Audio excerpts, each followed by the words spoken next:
Hello, काल रात्री माहीत नाही काय झालं होतं, पण चिन्नू काय न खाता झोपी गेला.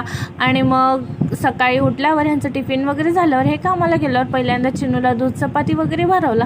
आणि मग दुपारीच्या जेवणासाठी त्याला ना दलियाचं उपीट बनवलं होतं. थोडंसं ग्राइंड करून घेतलं कारण ते जाडजाड असतं म्हणून. नंतर मग तेलात जिरे, मोहरे, कांदा, टोमॅटो सर्व टाकून थोडंसं परतून घेतलं.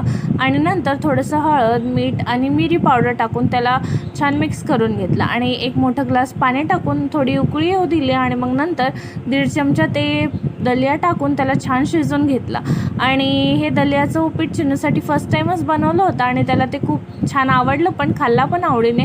आणि रात्री त्याचं काही असं चालू होतं नखरे करायचं, एकदम स्टॅच्यूसारखं झोपला होता, झोपायची ॲक्टिंग करत होता. आणि रात्रीच्या जेवणामध्ये आमच्यासाठी राजमा, भात आणि चपाती असं काहीसं बनवलं होतं. आणि फर्स्ट टाईमच ट्राय केले होते, खूप छान बनलं होतं. तर असा होता आजचा दिवस. फॉलो करायला विसरू नका. भेटूया परत. बाय.